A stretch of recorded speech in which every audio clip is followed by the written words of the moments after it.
श्री प्राणनाथ प्यारे की जय। श्री सद्गुरु महाराज की जय। चिदादित्यं किशोरांगं परे धामनि विराजितं स्वरूप सच्चिदानंद निर्विकारं सनातनं बंदो सद्गुरुचरण को करोष प्रेम प्रणाम। अशुभ हरण मंगल करण धनि देव चंद्र जी नाम। श्री प्राणनाथ सतगुरु परम विनय करो प्रणाम। उघरे विकट कपाट और सुमरन जिनके नाम। श्री राम रतन सतगुरु मेरे काटो सकल कलेश। चरणों में करो वंदना हृदय करो परवेश। श्री प्राणनाथ निज मूलपति श्री मेहराज शुभ नाम। तेज कुंवर श्यामा युगल को पल पल करो प्रणाम। पल पल करो प्रणाम। धामधनी के लाडले व आत्म संबंधी प्यारे सुंदर साथ जी, आप सबके चरणों में मेरा कोटि कोटि प्रणाम। प्यारे सुंदर साथ जी, हमारा चर्चा का विषय चल रहा है परमधाम यानी अपना निज धाम। और धाम में जो पूर्ण परमात्मा श्री राज जी महाराज जी विराजमान हैं, उनका नाम, उनका स्वरूप, अब उनका धाम और उनकी लीलाएं, तो उनका बारे में चर्चा चल रही है। तो इसमें से दो चीज़ों का वर्णन तो पिछली वीडियो में हो चुका कि पूर्ण परमात्मा को किस तरह से, किस कारण अनंत नामों से पुकारा गया है और कैसा उनका दिव्य स्वरूप है जिसको किशोर स्वरूप कहा है। अब आता है वर्णन धाम का कि जो ये परम धाम है, तो परम धाम क्यों कहा? क्योंकि उत्तम पुरुष का धाम है, तो तीनों पुरुषों में उत्तम होने के कारण और सब धामों में उत्तम होने के कारण उसको परम धाम कहा। धाम तो वैसे अनेक है, देखो स्वर्ग को भी धाम कहा है, इससे ऊपर बैकुंठ आता है उसको भी धाम कहा, गोलोक आता है उसको भी धाम कहा, और अक्षर ब्रह्म का जो धाम है उसको भी अक्षरधाम कहा। अब ये जो अक्षरातीत पूर्ण परमात्मा का धाम है, इसको परम धाम कहा क्योंकि ये पूर्णात पूर्ण है, किसी भी तरह की इसमें न्यूनता नहीं है। और ये जो धाम है, जैसा परमात्मा के अंदर गुण हैं, स्वभाव हैं, ऐसे ही परम धाम के अंदर भी वो गुण, वो रस ओतप्रोत है। तो इस धाम के बारे में सद्गुरु महाराज जी ने बिल्कुल खुलासा करके रख दिया है। तीनों धामों से बताया कि हद के पार बेहद है, बेहद पार अक्षर और अक्षर पार वतन है, जागिए इन घर। तो इन चारों का वर्णन अलग अलग किया कि जो हद है, हद में तुम बता रखा है जो आदि नारायण है, क्षर पुरुष है, जो आदि नारायण के चारों अंतःकरणों सहित उसके स्थूल में 14 लोक ब्रह्मांड सहित ये सब क्या है? क्षर है, जिसको हद कहा। हद भूमि यानी जो बनता है और मिटता है, जिसकी एक सीमा है। अब उससे आता है ऊपर बेहद। बेहद मतलब जो असीम है, जो अक्षर ब्रह्म के चतुष्पादों को वर्णन किया गया है, उसको बेहद भूमि कहा गया है। और फिर 4 अंतःकरणों से जो मूल है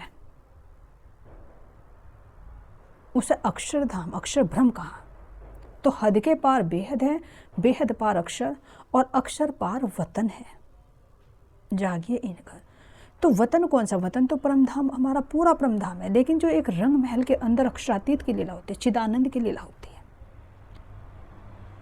तो उस घर में जागने के लिए महाराज जी कह रहे हैं। और दूसरे शब्दों में जो कह रहे हैं कि निराकार के पार, जो महाशून्य समष्टि, उससे परे जो अक्षरधाम शुरू होता है, बेहद भूमि शुरू होती है, तो इनका वर्णन करते हुए भी महाराज जी क्या कह रहे हैं कि निराकार बैकुंठ पर, निराकार बैकुंठ पर, तिन पर अक्षर ब्रह्म और अक्षरातीत ब्रह्म तिन पर, यूं कहे ईशा का इलम।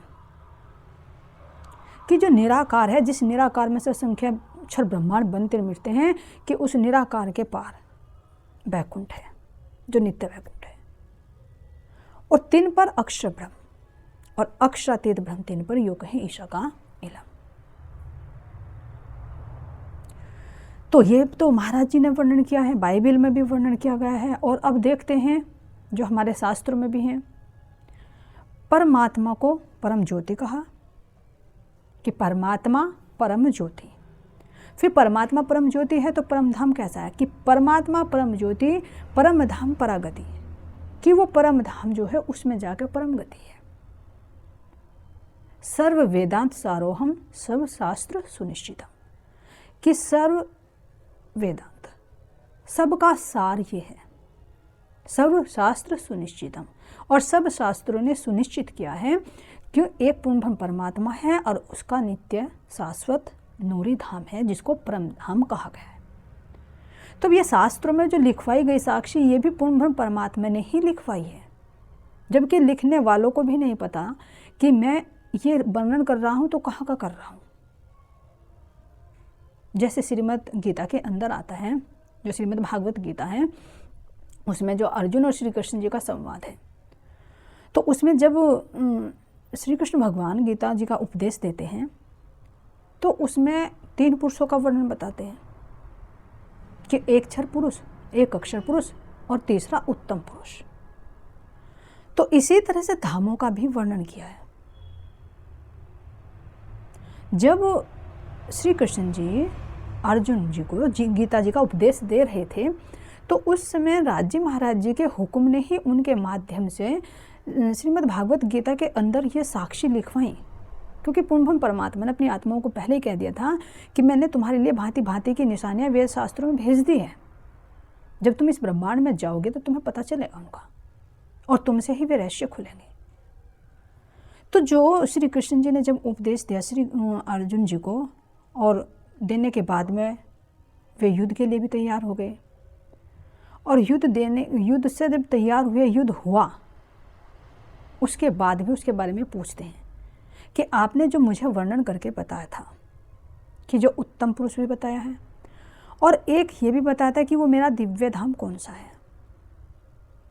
जो वर्णन आता है, न तद भाष्यते सूर्य न शशांको न पावको, यद गत्वा निर्वर्तन्ते तत् धाम परमम मम। तो श्री कृष्ण जी क्या कहते हैं कि न तद भाष्यते सूर्य, यानी वहाँ पर सूर्य का कोई प्रकाश नहीं है। जैसे यहाँ पर इस ब्रह्मांड में, इस पृथ्वी पर सूर्य का प्रकाश आता है, उस मेरे धाम में सूर्य का प्रकाश नहीं है, वो खुद ही नूर है। न शशांको न पावको, ना वहाँ पर चंद्रमा का प्रकाश है और ना ही वहाँ पर अग्नि की जरूरत है।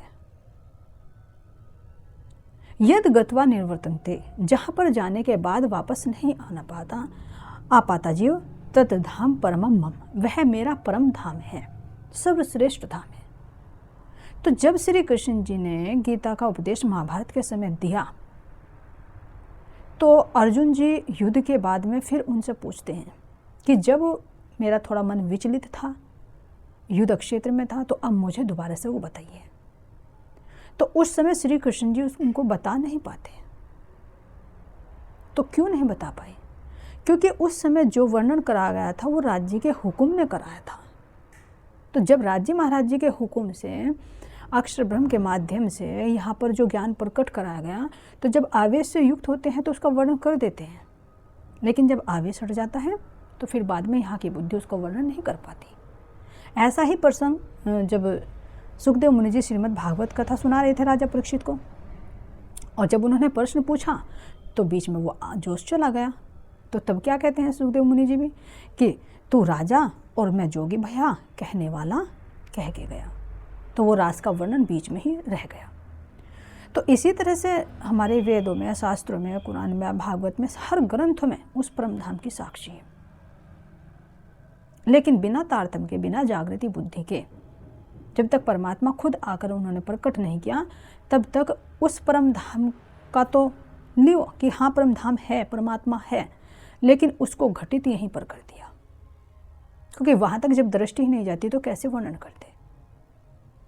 तो जब पूर्ण परमात्मा प्रकट हुए महामनीषी प्राणनाथ जी के रूप में इंद्रावती जी के आत्मा के अंदर, तो तब इस परम धाम की एक एक चीज का वर्णन किया गया है। अब जो उस परम धाम का महाराज जी ने वर्णन किया है तो वो भले ही यहाँ के शब्दों में वर्णन किया गया है, जो महाराज जी कह रहे हैं कि अरस बका वर्णन किया ले मशाला इतका, यही की चीज़ों का उदाहरण दे देकर उस परम धाम का वर्णन किया गया है। क्यों किया गया? ताकि आत्माओं के हृदय में कुछ एक आकार बन सके।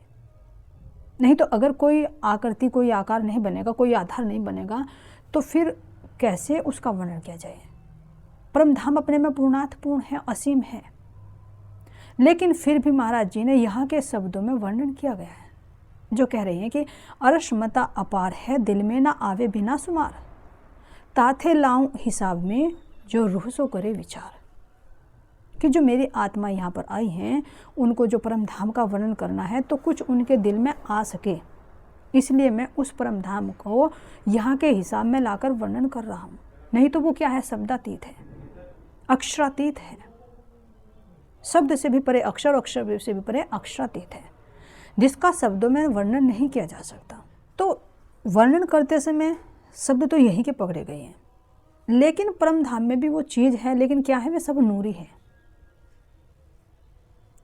जैसे अभी वर्णन आया है कि ये कहा कि वहाँ पर न तो सूर्य है, न चंद्रमा, न अग्नि का प्रकाश है। वो हर चीज़ वहाँ पर चेतन है, हर चीज़ वहाँ पर नूरी है, तो वहाँ पर इन चीज़ों की तो जरूरत नहीं पड़ती। लेकिन फिर भी महाराज जी जो वर्णन कर रहे हैं कि वहाँ पर चंद्रमा भी है, सूर्य भी है, जो हमारी सेवा पूजा के अंदर भी वर्णन आता है। उसमें क्या कह रहे हैं? चांद सूरज को गम नहीं, नहीं पावक को काम,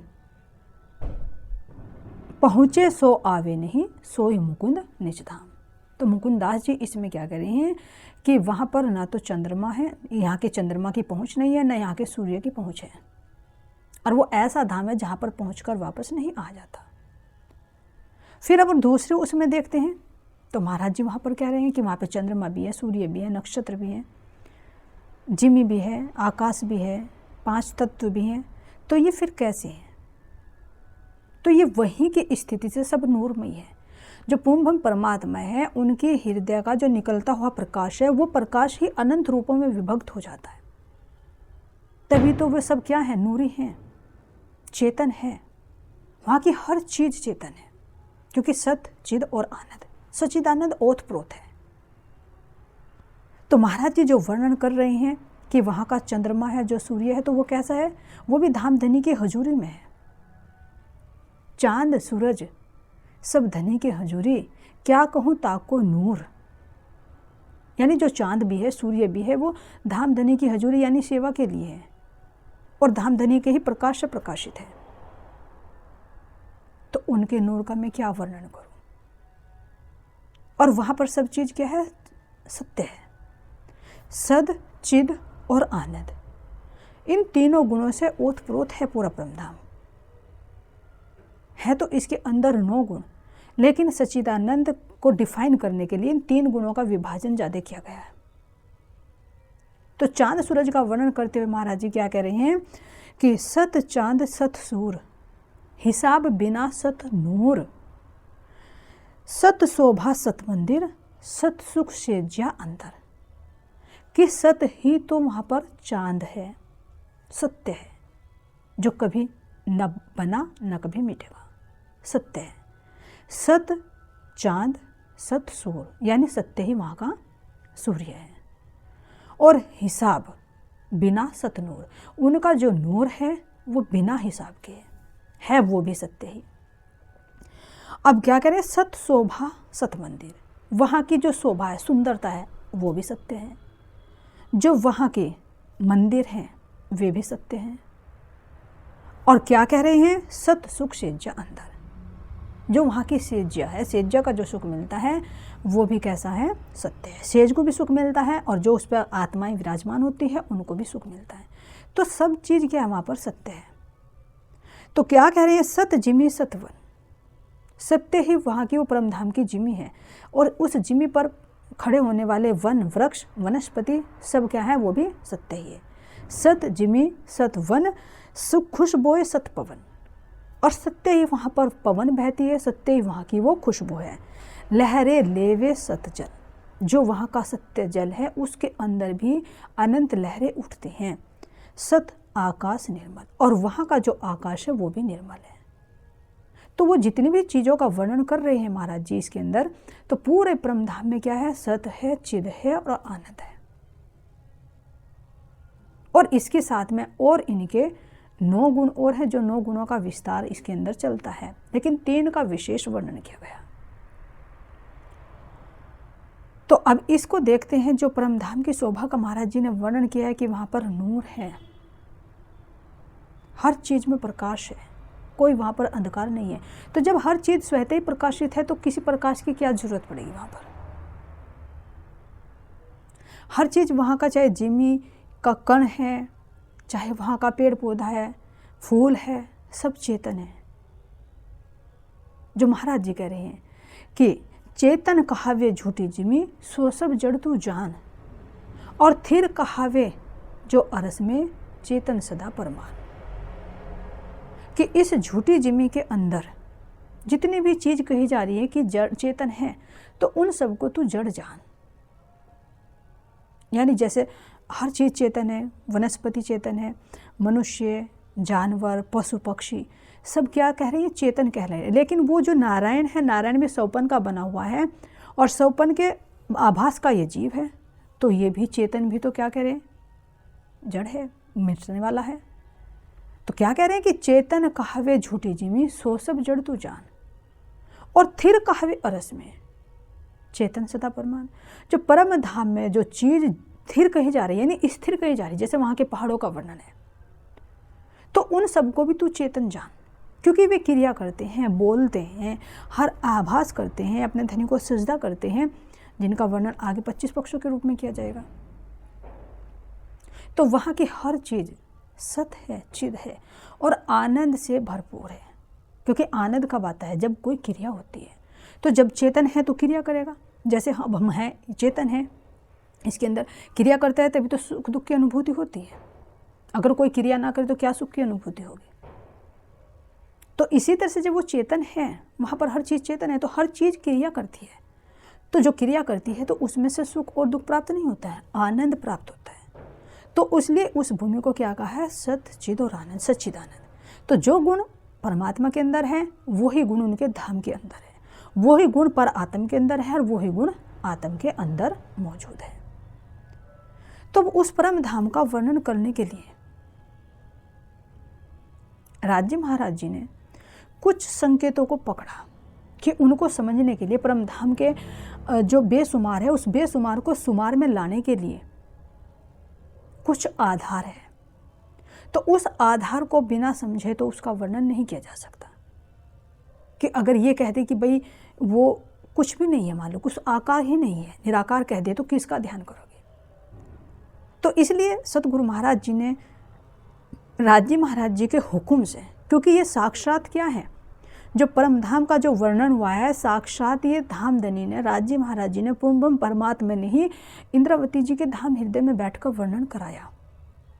इसीलिए हमारी परिक्रमा जो ग्रंथ है, परिक्रमा ग्रंथ को आकाशीय दुल्हन कहा है, क्योंकि वो उनके हृदय का निकला हुआ प्रकाश है।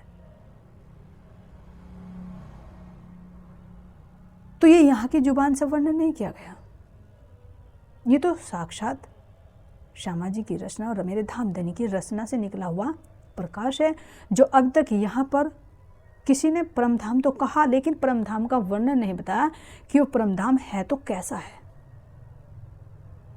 तो उसका वर्णन करने के लिए सतगुरु महाराज जी ने कुछ मान्यताएं ली हैं, जिसको थोड़ा सा विभाजन करके देख सकते हैं। एक तो दी कि परमधाम को हम समझें, तो पहले ज्ञान लेंगे, ज्ञान लेकर ध्यान करेंगे, ध्यान करेंगे तभी तो प्रेम प्रकट होगा। बिना ज्ञान के तो ध्यान नहीं होगा, बिना ध्यान के प्रीति नहीं होगी। जो इसकी साक्षी हमें रामचरितमानस में मिलती है कि बिन जाने ना होए प्रीति और बिन प्रीति ना होए प्रतीति। तो बिन जाने, बिना जाने कैसे ध्यान करोगे, कैसे प्रीति होगी किसी चीज़ से। तो इसीलिए तो महाराज जी कह रहे हैं कि इश्क उपना अब सो करूँ उपाय, इश्क उपजावने अब सो करूँ उपाय। जो परम धाम का वर्णन करने के लिए महाराज जी कह रहे हैं कि मैं इसका वर्णन इसलिए कर रहा हूँ, मेरी आत्माओं के हृदय में प्रेम उमड़ कर आए जब उन 25 पक्षों में घूमेंगे। तो उसको बेसुमार है, लेकिन फिर भी सुमार में लाकर वर्णन किया जा रहा है।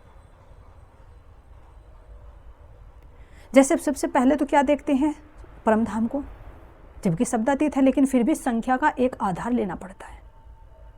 जैसे अभी अपने परम धाम को हम देखें तो हम किस में वर्णन कर रहे हैं कि 25 पक्ष हैं हमारे परम धाम के। तो 25 शब्दों में आया ना, संख्या में आया ना, लेकिन वो संख्यातीत है जो असीम अनंत बता दिया। तो संख्या क्यों दी गई है? ताकि जब हमारी सूरता यहाँ इस जीव पर बैठ गई और इस जीव के साथ में भूल गई अपने आप को, तो परम धाम की अपने घर की याद दिलाने के लिए तो यहीं की बुद्धि का एक लेवल देना पड़ेगा, ताकि रूह कुछ सहूर कर सके। तो इसलिए महाराज जी कह रहे कि अगर उसको मैं बेसुमार बेसुमार कह दूँ, अक्षरातीत अक्षरातीत कह दूँ, अनंत कह दूँ, अनंत कह दूँ, तो अनंत कहते कहते आत्मा के हृदय में क्या स्वरूप खड़ा होगा? कुछ नहीं खड़ा होगा। तो इंद्रावती सखी ने तो उस परम धाम को देखा, अपने आत्मा के नेत्रों से देखा, फिर उसको शब्दों में लाकर यहाँ पर वर्णन किया ताकि सबको पता चले, आत्माओं को पता चले कि वो परम धाम क्या है। तो वहाँ के वर्णन को यहाँ के शब्दों में वर्णन किया गया है और हर एक शब्द का कुछ ना कुछ रीजन है। जैसे अब ये देखते हैं कि 25 पक्षों का वर्णन किया गया है। तो सबसे पहले जो हमारा ये शरीर होता है, मानव शरीर का 25 तत्वों का स्थूल शरीर होता है और उससे ही फिर सारा विस्तार पूरे ब्रह्मांड में फैलता है। जैसे नारायण के भी 25 तत्व होते हैं स्थूल, मानव का भी होता है, तो उसी का तो विस्तार है सारा भूमि। तो इस 25 की संख्या ली गई है। तो परम धाम में भी जो पूर्ण परमात्मा के 25 अंग बताए गए हैं, तो उस 25 अंगों का ही प्रकाश, उनके अंग प्रत्यंगों का प्रकाश ही पूरा परम धाम है। तो इसलिए यहाँ के शब्दों की संख्या ली 25। तो परम धाम के 25 पक्ष बताए। और जैसे बताया कि पूरा परम धाम क्या है, 50 करोड़ योजन है, तो ये भी संख्या में आया 50 करोड़ योजन। अब यहाँ हद भूमि को देखते हैं। ये 50 करोड़ योजन क्यों बताया? क्योंकि इस 50 करोड़ योजन का आधार लिया है।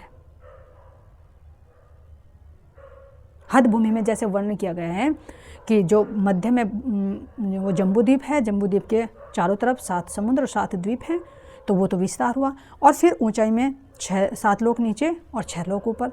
तो इन सब को घेर कर जो पूरा वर्णन आता है हद भूमि का, वो 50 करोड़ योजन आता है। तो सतगुरु महाराज जी ने उस असीम परम धाम को भी वर्णन करने के लिए 50 करोड़ योजन लिया। लेकिन वो 50 करोड़ योजन ऐसा नहीं है, वो 50 करोड़ योजन परम धाम की स्थिति से ही है। इसलिए महाराज जी वर्णन कर रहे हैं, वर्णन किया अरस का, सो हिसाब भी सब अरस के, गिनती सो भी अरस की, ये बात मोमिन समझेंगे। तो परम धाम की जो गिनती है उसको मोमिन समझेंगे। तो ये परम धाम के मोमिन कौन, यानी आत्मा की दृष्टि से। जैसा आत्मा का लेवल है वैसे ही आत्मा के लिए वो धाम है। जैसे अब यहाँ कहे कि ये जीव की दृष्टि है, जीव का विस्तार है, तो उसके लिए 50 करोड़ योजन है। लेकिन अगर आत्मा के स्तर पर देखेंगे तो आत्मा के स्तर पर वो 50 करोड़ योजन अथाई है, बहुत विशाल है। जैसे यहाँ पर कहे कि मान लीजिए एक गड्ढा है छोटा सा, अब उसमें अगर चींटी हो तो चींटी के लिए वो छोटा सा गड्ढा भी कितना है, भवसागर है। और हमारे लिए वो कुछ भी नहीं है, बहुत छोटा है। और अगर हम समुद्र में जाए तो हमारे लिए समुद्र कितना बड़ा है। तो जैसे जैसा स्थिति होती है उसके हिसाब से ही उसका लेवल देखा जाता है कि वो जो चींटी के लिए सागर है, हमारे लिए वो छोटा सा है। तो इसी तरह से जब देखते हैं जीव की दृष्टि में ये 50 करोड़ योजन है। फिर ऊपर जो अक्षर वो आदिनारायण है, आदिनारायण पूरे 14 लोक ब्रह्मांडों को देखेगा तो उसके लिए भी 50 करोड़ योजन है। फिर अक्षर ब्रह्म इस हरभूमि को देखेगा तो उसके लिए भी वो 50 करोड़ योजन है। तो इसी तरह से परम धाम की जो आत्माएं हैं, कह रहे ना ये बात मोमिन समझेंगे जो गिनती परम धाम की है, तो वो भले ही यहाँ के 50 करोड़ योजन दिए, लेकिन वो आत्मा की दृष्टि से 50 करोड़ अनंत है, असीम है। लेकिन फिर भी कह रहे हैं कि कुछ वर्णन करने के लिए मैं कुछ शब्दों का आश्रय ले रहा हूँ। तो ये क्या है, हर चीज़ में क्या बताया कि एक संख्या लेनी पड़ेगी। जैसे रंग महल बताया 10 भूम का है, जो पुखराज पर्वत है वो 2000 भूम का बता दिया। तो हर चीज में संख्या बताई गई, तो ताकि आत्माओं के हृदय में कुछ अंकित हो सके। जो कह रहे कि शब्द ना पहुंचे सुभान को, सब ये शब्द सुभान को नहीं पहुंचते हैं, लेकिन फिर भी महाराज जी कह रहे कि भले ही शब्द ना पहुंचे तो फिर भी मैं चुप नहीं रह सकता। दिल कान जुबान ले चलत हक तरफ वाही नजर। देखिए महाराज जी क्या कह रहे हैं कि शब्द ना पहुंचे सुभान को तो क्यों कर रहूं चुप, दिल कान जुबान ले चलत हक तरफ वाही नजर। कि भले ही ये शब्द वहां तक नहीं पहुंच रहे, लेकिन फिर भी अगर मैं शब्दों में कुछ वर्णन करता हूँ, संख्या में कुछ वर्णन करता हूँ, तो दिल भी, कान भी और जुमा भी, जो अंदर सूरता बैठी है, जो जीव की दृष्टि है, आत्मा की दृष्टि है, वो वहाँ तक कुछ पहुँच पाती है, कुछ आहार ले पाती है। तो मोमिनों के आहार के लिए ये संख्या के रूप में महाराज जी ने वर्णन किया गया। अब दूसरे आता है समय। तो परम धाम का जो समय बताया, तो परम धाम का समय भी क्या है, सत्य है समय। लेकिन ऐसा नहीं कि यहाँ पर समय है, वो चल रहा है फिर बीत गया, खत्म हो जाएगा एक दिन, काल माया की तरह नहीं है। वहाँ का समय भी सत्य है, लेकिन वहाँ का जो समय है उस समय के अनुसार हम क्रिया नहीं करते, आत्माएं क्रिया नहीं करती। आत्माओं के परमात्मा की इच्छा के अनुरूप वो समय होता है, वहाँ की वे ऋतुएं होती हैं। तो समय भी क्या है, वो राज्य महाराज जी के दिल की इच्छा से ही प्रकट है, उनकी हुजूरी के लिए होता है। तो जैसे महाराज जी वर्णन कह रहे हैं, परमधाम के वर्णन के लिए कह रहे हैं कि ऋतु से लीला ना लगे, ऋतु से लीला ना लगे, लीला से ऋतु हुए। जब जहाँ लीला जैसी तैसी ऋतु परमान।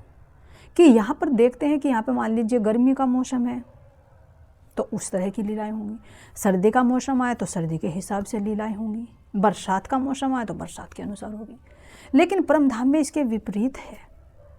वहाँ पर क्या है कि लीला से ऋतु ना लगे, लीला से ऋतु जान। वहाँ पर जो ब्रह्म आत्माओं की इच्छा होती है कि मैं ये क्रिया करूँ, मान लीजिए बरसात है, बरसात में इच्छा हुई कि मैं नहाऊँ, तो जैसी लीला ऋतु, जैसी लीलाएं ब्रह्म आत्माएं करेंगी वो वहाँ से वैसी ही वो ऋतु हो जाएगी। तो वो ऋतु भी कैसी है, वो भी चेतन है, सत्य है, वो भी राज्य महाराज जी के दिल का प्रकटीकरण रूप है। तो जब जैसी लीला जहाँ तैसी ऋतु परवान। 25 पक्षों में जहाँ पर भी आत्माओं की जैसी इच्छा होती है वो वहाँ पर वही ऋतु खड़ी हो जाती है, जबकि ऐसा इस ब्रह्मांड में नहीं है। ये काल माया के अधीन है और वहाँ पर वो इच्छा का दरबार है। तो इसी तरह से वहाँ पर भी महाराज जी ने जो समय बताया गया कि वहाँ पर प्रातः भी होती है, दोपहर भी होती है, संध्या काल भी होती है और रात्रि भी होती है। तो रात्रि जब वहाँ पर होती है तो शयन की लीला का भी वर्णन किया गया है। तो वहाँ पर ऐसी रात्रि नहीं है कि अंधेरा हो जाए। क्यों? क्योंकि यहाँ पर देखते हैं यहाँ तो सारी चीज़ सूर्य के प्रकाश से चमकती है, सूर्य छिप जाता है तो आर्टिफिशियल प्रकाश काम करता है। लेकिन परमधाम में तो हर चीज़ में प्रकाश है, हर चीज़ चेतन है।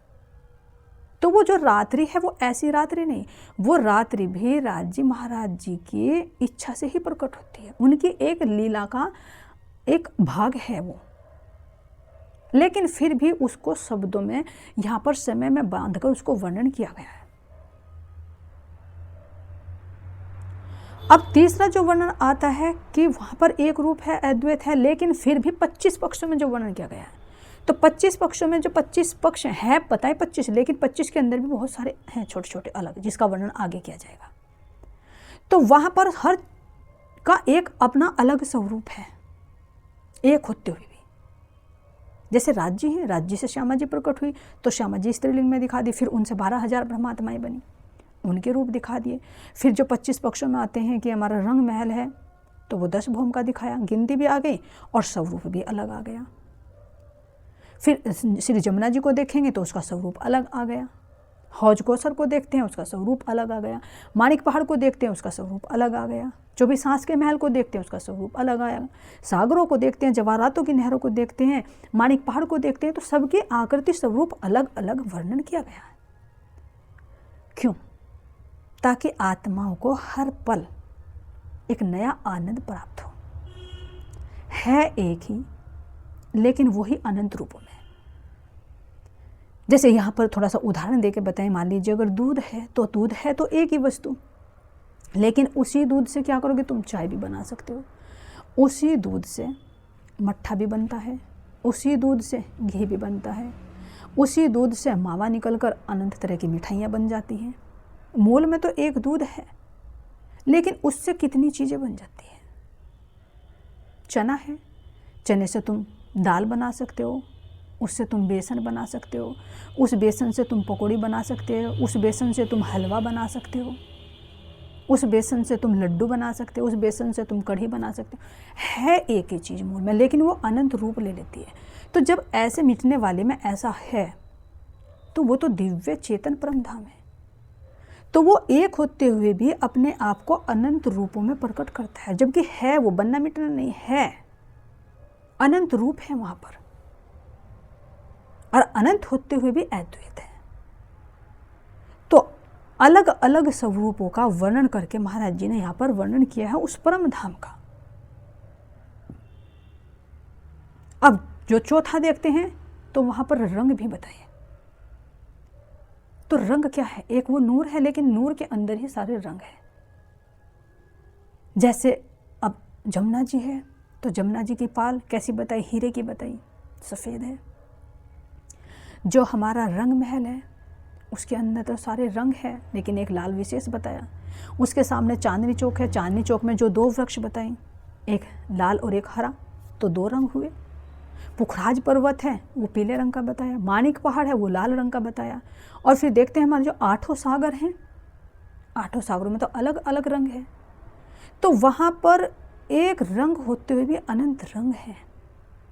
तो फिर रंग क्या है? वो राज्य महाराज जी के हृदय में से निकलते हुए गुण हैं, जो गुणों ने रंगों का रूप धारण कर लिया।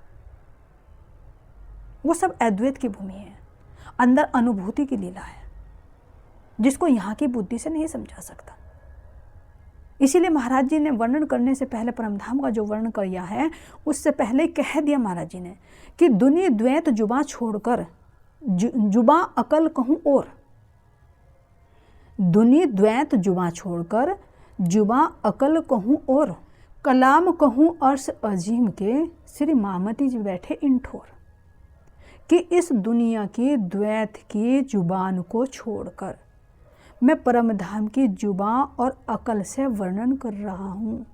श्री महामती जी कह रही है कलाम कहूँ अर्श अजीम के, यानी परमधाम के इन शब्दों को मैं यहाँ की जो वर्णन कर रहा हूँ तो यहाँ की जुबान है, लेकिन अंदर से निकला हुआ ज्ञान है ये।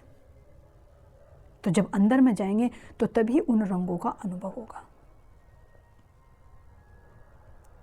तो जो महाराज जी वर्णन कर रहे हैं, संख्या का वर्णन किया है, समय का वर्णन किया गया है, स्वरूप का वर्णन किया, और अब इसके अंदर रंगों का वर्णन किया गया है। और रंगों के बाद में एक विशेष बताया कि किसकी कितनी लंबाई चौड़ाई है, जिसको एक पैमाना स्केल कहेंगे। क्यों? क्योंकि उस बेसुमार को अगर सुमार में ना लाए तो कैसे हृदय में अखंड होगा वो चीज़, कैसे सूरता उसको कुछ आहार लेगी। तो एक पैमाना लिया गया। जैसे मान लीजिए अब वहाँ पर वर्णन किया गया है कि जो एक मंदिर है वो 100 हाथ का है। तो मंदिर क्या मतलब? वहाँ पे एक जो जैसे यहाँ पर रूम होता है, कमरा है ना, तो वह पवित्र स्थान को क्या कहते हैं? यहाँ पर मंदिर कहते हैं। उसमें भी एक रूम बना होता है। तो परमधाम के जितने भी रूम्स हैं उनको सबको मंदिर कहा गया। तो एक मंदिर का कितने बताया कि 100 हाथ, 100 हाथ ऊंचा एक मंदिर है। 100 पैड़ी बताई तो 100 पैड़ी को एक भौम भर ऊंचा बताया। कहीं पर वर्णन आया है कि योजन, कि 1 योजन है, 10 योजन है, 50 योजन है, ये योजन का वर्णन आया है। तो पूरे परम धाम का जो वर्णन किया गया तो एक पैमाने में लेकर किया गया। तो वो यहाँ का हाथ नहीं है, यहाँ का गज, यहाँ का योजन नहीं है। फिर वही परम धाम की आत्मा की दृष्टि से देखना पड़ेगा। कहाँ ये एक ऐसा कि एक जो कहें कि एक कुएं का जो मेंढक होता है, उसके मेंढक के लिए वो कुआं ही बहुत कुछ होता है, सब कुछ होता है उसके लिए। उसे ये लगता है कि ये बहुत बड़ा है, लेकिन उसके सामने अगर उसे समुद्र को दिखा दिया जाए तो वो कितना विशाल है।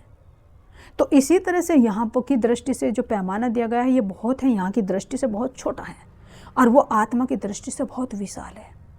लेकिन फिर भी उस बेशुमार को शुमार में लाने के लिए महाराज जी ने इनका आधार लिया गया है। अब इसको वर्णन करने के लिए महाराज जी ने जो वर्णन किया गया है, दिशाओं का वर्णन किया गया है। यहाँ पर भी देखो, किसी चीज़ को देखने के लिए एक दिशा निर्देशन दिया जाता है कि भाई ये चीज़ पूरब में है, ये पश्चिम में, ये उत्तर में, दक्षिण में। तो यहाँ पर भी 8 दिशाएं बोला जाते हैं, जिसमें से 4 दिशाएं और 4 कोण होते हैं, और एक नीचे जिमी और एक ऊपर आकाश, तो मिलाकर 10 हुए, लेकिन 8 का विस्तार चारों तरफ में है। तो इसी तरह से परम धाम का जो वर्णन महाराज जी ने किया, तो उसको भी 8 दिशाओं के माध्यम से वर्णन किया गया है। और बीच सेंटर क्या माना गया है? रंग महल। तो श्री रंग महल के जब वर्णन किया जाता है चारों तरफ, तो उनकी चारों दिशाओं की तरफ कौन कौन से स्थान है, फिर 4 कोने हैं तो उनमें कौन कौन से स्थान हैं, जो 8 दिशाओं में 8 सागरों का वर्णन किया गया। तो ये महाराज जी ने यहाँ पर दिशाओं का भी वर्णन क्यों किया? ताकि अगर वर्णन करें कि परम धाम में मान लीजिए श्री रंग महल के, अब कहे कि उत्तर दिशा में पुखराज पर्वत है, तो दिशा को तो लेना पड़ेगा ना, उत्तर दिशा। जैसे यहाँ पर कहे कि भाई हमारी उत्तर दिशा में हिमालय पर्वत है, तो दिशा एक आधार बनाया ना उसको माइंड में लाने के लिए। तो इसी तरह से परम धाम का वर्णन करने के लिए महाराज जी ने दिशाओं का भी वर्णन किया गया है, ताकि वो हमारे हृदय में परम धाम वो बेशुमार है, वो इस शुमार में आकर हृदय में एक आकृति ले ले, और इस पर जब रूह ध्यान करे तो वो ध्यान करते करते उस वास्तविकता में पहुंच जाए। तो इसलिए महाराज जी कह रहे कि भले ही वो शब्दातीत है, लेकिन फिर भी मैं यहाँ का वर्णन, यहाँ के शब्दों में वर्णन कर रहा हूँ अपनी आत्माओं के कुछ आहार देने के लिए। नहीं तो कह रहे हैं कि निमोना इन जिमी का हक को दिया न जाए। इस जिमी का जो निमोना है वो हक को या हक के धाम को नहीं दिया जा सकता, पर कछुक तो कहे बिना गैब को क्यों समझाए। पर कछुक तो कहे बिना, अगर मैं कुछ भी ना कहूँ तो जो अंदर में गैब है, जो गुह्य रहस्य है, इन शब्दों के अंदर जो वास्तविकता है, उस वास्तविकता को फिर कैसे समझे। तो ये एक सतगुरु महाराज जी ने राजी महाराज जी के हुक्म से परम धाम का वर्णन किया है, और जिसकी साक्षी सब शास्त्रों में थी। तो उस परम धाम में आत्माएं अपने प्रियतम धाम धनी अपनी श्यामा जी के साथ में निवास करती हैं, वहीं पर वे आनंद में मग्न रहती हैं। और वहाँ पर जब वे रहती हैं तो चेतन है, तो खाली भी नहीं बैठती होंगी। तो वहाँ पर क्या क्या लीलाएं होती हैं, उन लीलाओं का वर्णन आगे करेंगे। बोले श्री प्राणनाथ प्यारे की जय, श्री सतगुरु महाराज जी की जय। प्रणाम जी।